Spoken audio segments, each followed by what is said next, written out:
My name is Rob McMahon from eShare. In today's video we are going to show you the user interface of the MeetingSquared application.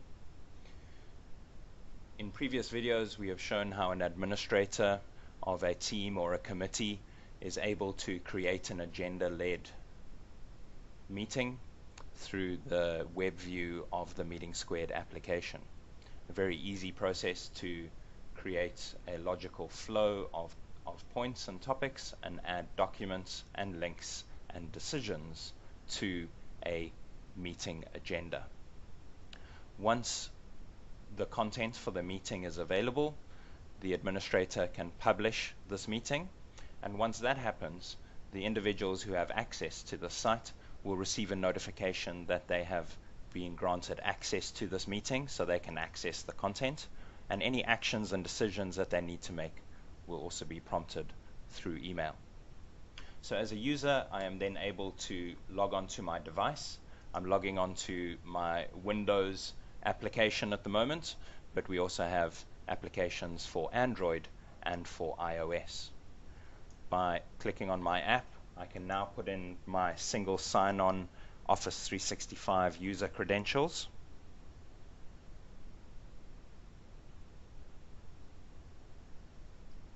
I can now log in.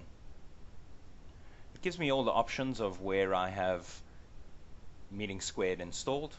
I know that we are looking at this committee today.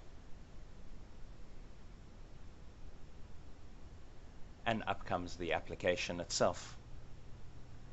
The application is a very nice user interface, which has also been designed for touchscreen. By selecting the different areas applicable to me, I have information about the meetings that I have access to, a knowledge library per SharePoint site, and any decisions that I need to make. First of all, we'll look at the meetings area. I know that we've set up a new meeting. I can force refresh, and it will pick up any new information.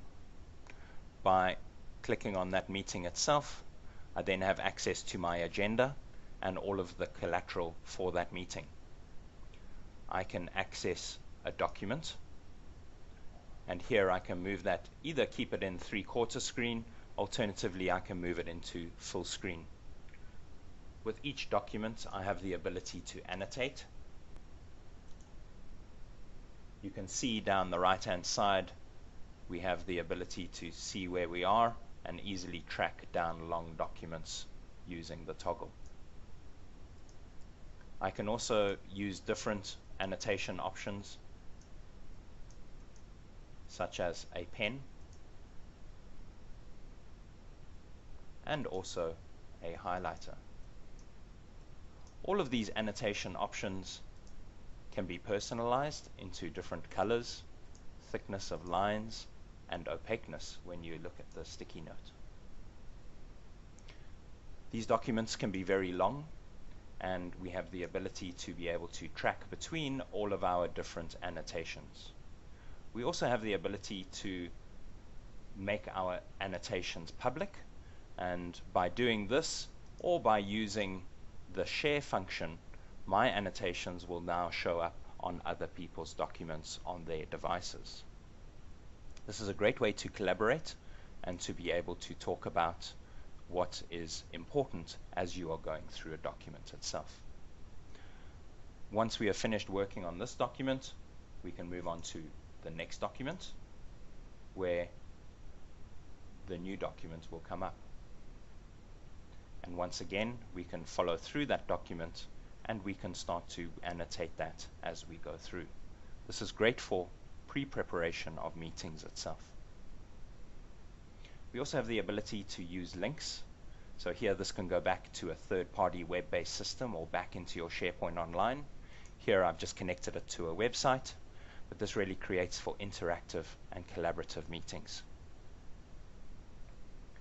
Next to each area of the agenda, we also have the ability to capture notes themselves.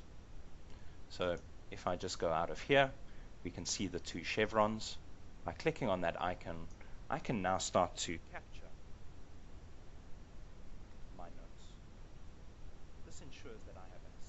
record of the meeting itself and my thoughts that I have.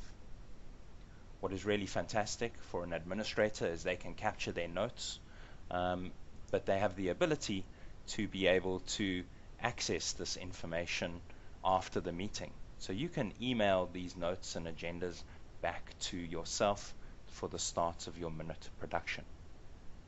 The app is really versatile as well. If you are an administrator, you can add new agenda items, documents, or links directly to a meeting topic.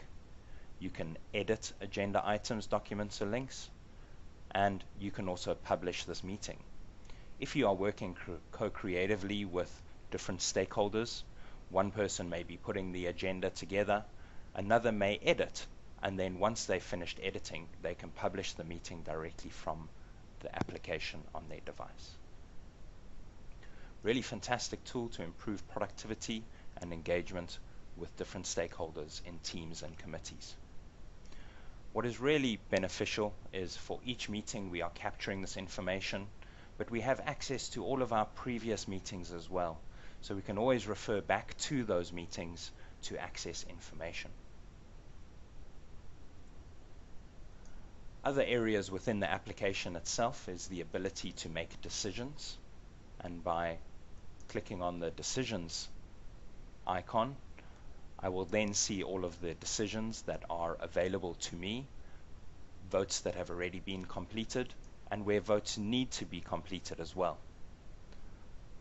So here, as the decision comes up, I can choose that and register my vote, which will then sync back to the web view solution. Importantly, we also have a knowledge library. Within a SharePoint site, you have a document library. We can now link our application back to that document library itself. You must be online to access this library, as we don't want to download a vast amount of information onto your device application. Here we can access this document library.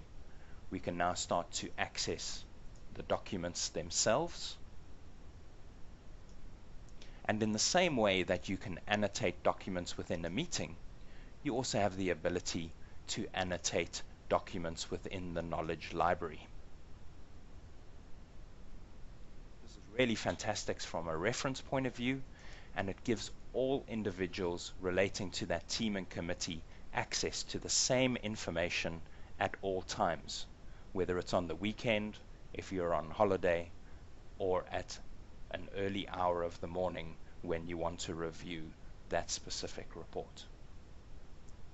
MeetingSquared is a very valuable tool to organizations as it promotes access to information, provides structure to meetings, and fosters an area of innovation for institutions and organizations.